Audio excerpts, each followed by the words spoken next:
Hello everyone. तो आज हम लोग क्वेश्चन करेंगे प्रोडक्शन फंक्शन पे। ठीक है, देखो इसे लास्ट क्लास में भी हम लोग ने एक क्वेश्चन किया था प्रोडक्शन फंक्शन पे। और उस क्वेश्चंस के अंदर हम लोग ने क्या डिस्कस किया है, उसके अंदर हम लोग ने डिस्कस किया है how to find average product and the marginal product, है ना, विथ वन वेरिएबल। है ना, वन वेरिएबल जो प्रोडक्शन फंक्शन होते हैं, समझो फंक्शन ऑफ लेबर है और कैपिटल जहाँ पे सेम है, तो उसके अंदर how to find average product and the marginal product of labour. And then उसके अंदर हम लोग ने ये देखा था what is the relationship between the AP average product and marginal product when for the different value of L, है ना। तो ये काम हम लोगों ने लास्ट लेक्चर में कर लिया था। अब ये सेम प्रोडक्शन फंक्शन पे दूसरा वीडियो रहेगा जिसके अंदर हम लोग नेक्स्ट कॉन्सेप्ट सीखेंगे, जहाँ पे हम अब दो वेरिएबल के ऊपर काम कर रहे हैं। वो जो हम लोग ने किया था क्वेश्चन, वो सिर्फ वन वेरिएबल के बेस पे ऐसे क्वेश्चन पूछे जाते हैं। ठीक है, तो आई होप आप लोगों ने वो क्वेश्चन समझा हो, देखा हो। है ना, नहीं देखा है तो मैं यहाँ पे उसका ऐसे लिंक डाल दूंगा, आप लोग देख सकते हो। ठीक है, इसके डिस्क्रिप्शन में। नाउ नेक्स्ट जो है, ये क्वेश्चन देखो क्या है, ये जो प्रोडक्शन फंक्शन का क्वेश्चन है, इसके अंदर आपको ये प्रोडक्शन फंक्शन दे रखा है ना। तो आपको देख के ही पता चल रहा होगा ये कॉप डगलस प्रोडक्शन फंक्शन है। और इसके अंदर कंडीशन क्या दे रखी है कि जो आपका ये ए है वो पॉजिटिव है, जो पावर में स्मॉल ए है वो 0 से 1 के बीच में है, और जो बी है वो 0 से 1 के बीच में है। ये दोनों कंडीशन इंपॉर्टेंट है ना, क्योंकि इसको हम आगे यूज करते हैं। अब देखो यहाँ पे फाइंड क्या करना है, यहाँ पे फाइंड करना है मार्जिनल प्रोडक्ट ऑफ लेबर। तो जैसे लास्ट क्लास में किया था ना, वैसे ही यहाँ पे भी करेंगे हम लोग कि marginal product of labour find करेंगे। तो उसकी मेथड सेम होने वाली है, बट यहाँ पे देखेंगे कि जैसे एल इंक्रीज होगा तो वो डिमिनिशिंग होगा कि नहीं, है ना। Similarly marginal product of capital हम लोग फाइंड करेंगे, एंड उसके लिए भी सेम कि as K increases that diminishes और नॉट, है ना। फिर सेकेंड देखेंगे how to find average product of labour and the what is average product of capital. ये फाइंड करने के बाद हम लोग technical rate of substitution find करेंगे बिटवीन एल और के। ठीक है, एंड देन कांस्टेंट डिक्रीजिंग और इंक्रीजिंग कौन सा रिटर्न ऑफ स्केल है। तो यहाँ पे क्वेश्चन है based on the return return to scale, है ना, रिटर्न टू स्केल पे। फिर technical rate of substitution and then same marginal product of labour और एवरेज प्रोडक्ट ऑफ लेबर। ठीक है, बट यहाँ पे अब देखो इसको करने के लिए, फर्स्ट क्वेश्चन करने के लिए तो सिंपली क्या करना है, आई होप कल के लेक्चर से अगर आपको पता हो तो क्या होता है मार्जिनल प्रोडक्ट ऑफ लेबर क्या बोलते हैं हम लोग, है ना, change in quantity due to change in labour, right.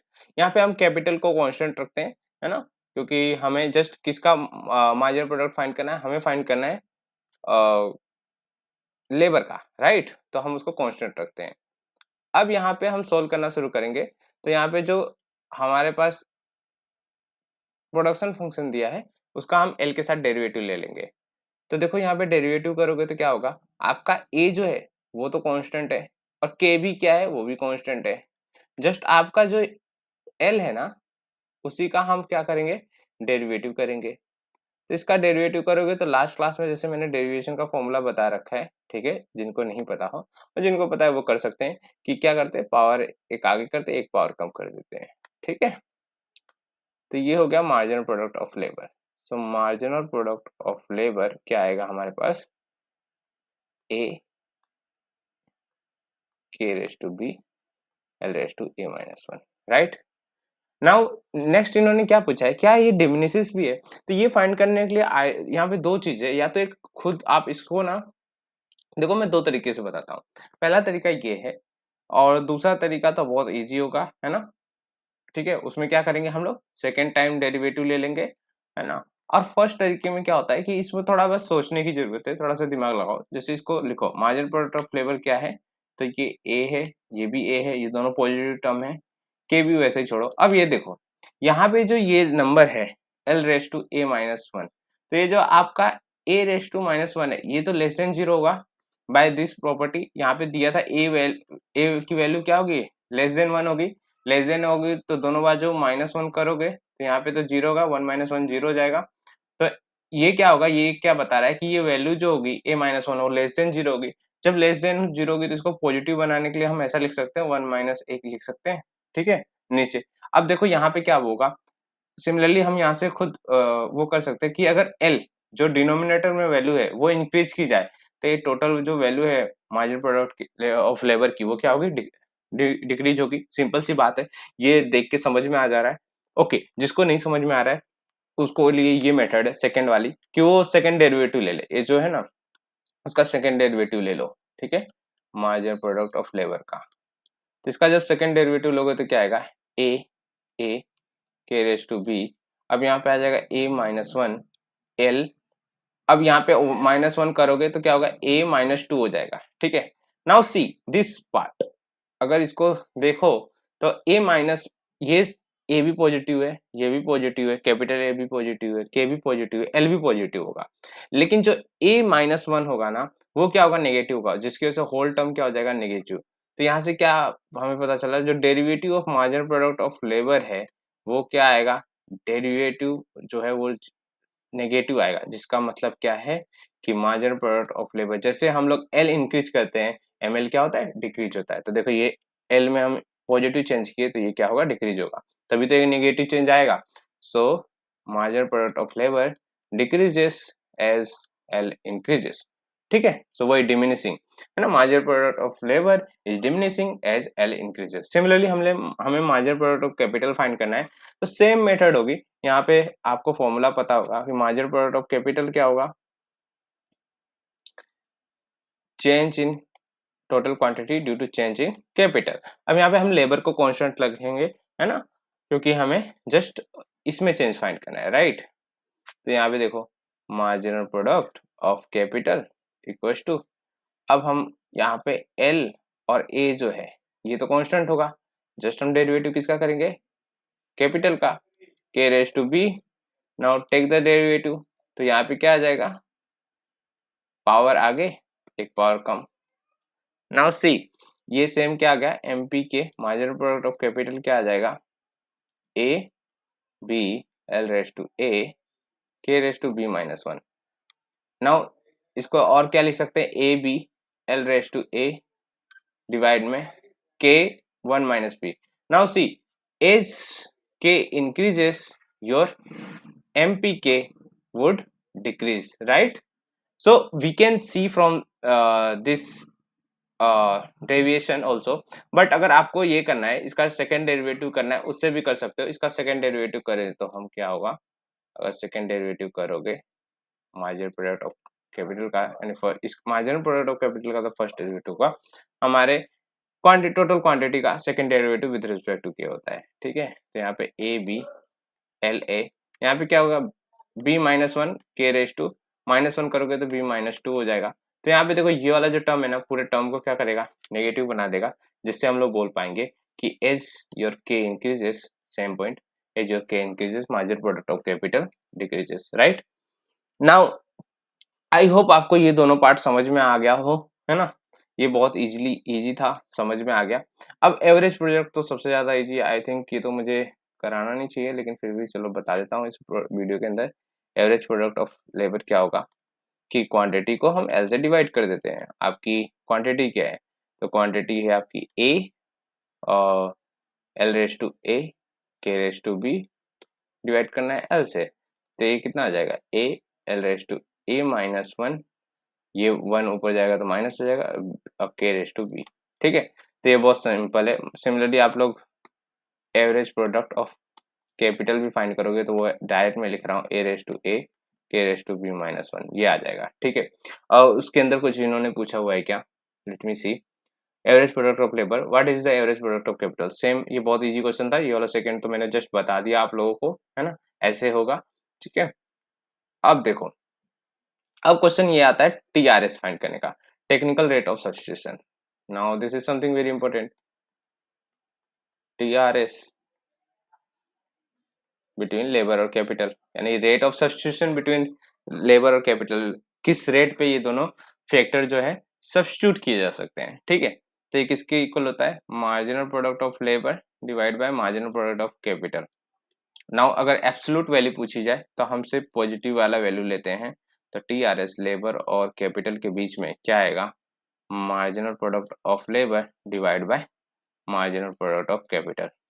Now marginal product of labour हम लोग ने अभी अभी फाइंड किया, उसकी वैल्यू जस्ट यहाँ पे पुट कर दो, तो क्या आ जाएगा, A A L raise to A minus one K B, ठीक है, ये देख लेना, यही आएगा मार्जिनल प्रोडक्ट ऑफ लेबर। चलिए मार्जिनल प्रोडक्ट ऑफ कैपिटल क्या आ जाएगा, B A L raise to A K raise to B minus one, right. ना इसको सोल्व कर दो, तो यहाँ पे देखो जो कॉमन पार्ट है उसको कट किया जा सकता है ना, तो यहाँ पे देखो ए से ए कट, राइट, और ए बी तो बचा रहेगा, तो हम क्या लिख सकते हैं, ए बी तो वैसे के वैसे ही रहेगा। अब देखो यहाँ पे जो ये पार्ट है ना, इसको नीचे लेके जाओ, तो क्या होगा, नीचे तो इसके पास ए है, ये दोनों आएगा तो माइनस हो जाएगा, तो माइनस ए और माइनस माइनस क्या हो जाएगा प्लस, तो प्लस का वन। सिमिलरली के, इनको ऊपर लेके जाओ, तो वहां उसके पास तो पावर बी थी, ये दोनों पावर जाएगी, तो माइनस बी और ये माइनस माइनस प्लस हो जाएगी, तो क्या बचेगा यहाँ पे अब ए, यहाँ पे बी से बी कट हो जाएगा, तो सिर्फ के की पावर वन बचेगी। सिमिलरली नीचे भी आपका क्या बचेगा, एल की पावर वन बचेगी। तो ये आ गया आपका T R S between labour and capital, right. So this is the rate at which we can change this labour and capital, right. So ये भी हमें फाइंड करना था, ये हमने फाइंड कर दिया। फिर इसमें क्या बोला इन्होंने, एब्सोल्यूट वैल्यू क्या होगा when this diminishes as in k, और कब ये मतलब ये कब डिमिनिशिंग होगी। देखो अगर आप यहाँ पे k की वैल्यू ऊपर है, तो k को अगर आप डिक्रीज करोगे तब आपका TRS क्या होगा, TRS डिक्रीज करेगा। और यहाँ पे L की वैल्यू जो जो कि नीचे है, तो इसको आपको इंक्रीज करना पड़ेगा टू डिक्रीज TRS, ठीक है। तो डिमिनिशिंग के लिए ये कंडीशन होगी हमारी, ठीक है ना, कि आपको कैपिटल को क्या करना पड़ेगा, डिक्रीज करना पड़ेगा, लेबर को इंक्रीज करना पड़ेगा। नेक्स्ट क्वेश्चन जो आपका बेस है वो रिटर्न टू स्केल पे है ना, रिटर्न्स टू स्केल। अब समझो रिटर्न टू स्केल पे क्या होता है, कि आपको जो प्रोडक्शन फंक्शन दिया हुआ है ना, वो प्रोडक्शन फंक्शन आपको जो भी दिया है वो क्या दिया है, ए L raise to A K raise to B. Now हम क्या करेंगे, एक एल की वैल्यू रख देंगे एल डैश बना के, है ना, और उसको हम किसी एक फैक्टर से ना स्केल अप करना, मतलब क्या होगा, दोनों फैक्टर को हम किसी एक नंबर से बढ़ा देंगे, है ना। लेट्स से हम उसको टी टाइम्स ऑफ एल कर देते हैं, और कैपिटल को भी हम क्या करेंगे, टी टाइम्स ऑफ के कर देते हैं। ये दोनों वैल्यू पुट करो इसमें क्यू डैश में, तो यहाँ पे क्या आ जाएगा, टी टाइम ऑफ एल की पावर ए, और यहाँ पे क्या आ जाएगा, टी टाइम्स ऑफ के की पावर बी। नाउ यहाँ पे टी बाहर आएगा, तो टी की पावर ए, सिमिलरली यहाँ से भी पहले टी को ही ले लेता हूँ, तो टी की पावर बी, यहाँ पे एल की पावर ए और के की पावर बी। अब यहाँ पे क्या होगा, पावर एड हो जाएगी ना, तो टी की पावर क्या हो जाएगा, एक मिनट थोड़ा लाइन में लिखा जाए, है ना। तो यहाँ पे देखो क्या होगा, टी की पावर आपकी कितनी हो जाएगी, प्लस हो जाएगी ना, पावर एड हो जाएगी। क्यों एड होगी, क्योंकि बेस सेम है तो पावर क्या हो जाती है, एड हो जाती है। तो ए प्लस बी, और यहाँ पे आ जाएगा L raise to A K raise to B. तो आपका क्यू डेस जो है उसको अगर हम लिखे फिर से, तो क्यू डेस इक्वल्स टू, ये टी को मैंने बाहर निकाला, A plus B, A L raise to A K raise to B. तो ये आपका सेम नहीं हो गया, टी ए बी, ये आपका क्यू के देखो इक्वल है ना। तो इसका मतलब क्या है कि अब देखो Q dash equal to T A plus B into Q. Now when this is A, यहाँ पे तीन कंडीशन आती हैं, किसके किसके लिए, देखो एक तो एक इंक्रीजिंग रिटर्न टू स्केल, है ना, फिर दूसरा होगा कांस्टेंट रिटर्न टू स्केल, और थर्ड लास्ट होगा डिक्रीजिंग रिटर्न टू स्केल। तो ये कब इंक्रीजिंग रिटर्न टू स्केल होगा, आप खुद सोच के देखो। तो एक क्यू डेस जो है कुछ 2 टाइम्स या 3 टाइम्स ऑफ ए होगा, है ना, मतलब ये इसकी वैल्यू या हायर देन जो भी है, अगर हम टी से मल्टीप्लाई किए थे क्यू में, ठीक है, तो इसकी वैल्यू क्यू डेस की वैल्यू जो है इससे क्यू टाइम्स से ज्यादा हो, जैसे आपने मल्टीप्लाई किया था क्यू क्यू से ना क्यू में, तो उससे ज्यादा होगा तभी तो हमें उसको इंक्रीजिंग रिटर्न टू स्केल करेंगे। तो कब ये ज्यादा होगा, जब A plus B greater than 1 होगा, तो उसको क्या बोलेंगे हम, increasing return to scale. A plus B जब इक्वल टू 1 होगा तो उसको हम क्या बोलेंगे, कांस्टेंट रिटर्न टू स्केल। क्यों, क्योंकि टी से मल्टीप्लाई किया, हमारा जो न्यू आउटपुट आ रहा है वो भी टोटल में टी का मल्टीप्लाई आ जा रहा है, इसका मतलब में और रुको अभी समझाता हूँ। तो यहाँ पे देखो क्या है, अगर a प्लस बी की वैल्यू लेस देन 1 हुई तो डिक्रीजिंग रिटर्न टू स्केल होगा। इसका मतलब क्या है? इंक्रीजिंग रिटर्न टू स्केल का मतलब हुआ कि अगर आप कैपिटल में 2 टाइम्स ऑफ कैपिटल कर रहे हो और लेबर को भी 2 टाइम्स ऑफ लेबर कर रहे हो, तो आपका अगर output 3 times of initial output के हो जाता है, तो यहाँ पे क्या किया आपने, लेबर को आपने 2 टाइम्स किया, कैपिटल को आपने 2 टाइम्स किया, यानी फैक्टर में आप 2 टाइम्स मल्टीप्लाई कर रहे हो, लेकिन जो आपका आउटपुट है वो 3 टाइम्स हो रहा है। तो यहाँ पे इसको क्या बोलेंगे, इंक्रीजिंग रिटर्न टू स्केल। लेकिन आपने जब 2 टाइम्स मल्टीप्लाई किया तो आपका आउटपुट भी 2 टाइम्स ही हो of the initial level of output, तो इसको क्या बोलेंगे हम, constant return to scale, same का सेम रहा। है ना? जितने से हम लोग ने इसको मल्टीप्लाई किया, हमारे आउटपुट को उतने से टोटल आउटपुट भी, हमारे फैक्टर को जितने से हमने मल्टीप्लाई किया उतने से हमारा टोटल आउटपुट भी मल्टीप्लाई हो गया। लास्ट अगर हम क्यू डैश जो आए हमारा नया, वो कितना आ जाए, अगर वो 2 से मल्टीप्लाई किया 1 क्यू के इक्वल आ जाए, तो ये क्या हुआ, डिक्रीजिंग रिटर्न टू स्केल हुआ ना। हमने आउटपुट फैक्टर को 2 टाइम्स किया, लेकिन हमारा आउटपुट जस्ट 1 टाइम्स ही रह गया, है ना? कुछ इंक्रीज ही नहीं हुआ। तो यहाँ पे क्या होगा, डिक्रीजिंग रिटर्न टू स्केल होगा। तो आई होप आपको ये समझ में आ गया होगा। ठीक है, तीनों कॉन्सेप्ट यहाँ पे टीआरएस भी मैंने एक्सप्लेन कर दिया। टेक्निकल, इसी को हम लोग मार्जिनल रेट ऑफ सब्स्टिट्यूशन भी बोलते हैं। Marginal rate of substitution, marginal rate of substitution जो हम लोग इंडिफरेंस कर्व में यूज करते हैं ना, वो। ठीक है, तो आई होप आपको ये समझ में आया होगा। बहुत इजी क्वेश्चन था। अगर कोई डाउट है तो आप मेरे को यहाँ पे कमेंट करना, मैं बताऊंगा। ठीक है ना? चलो।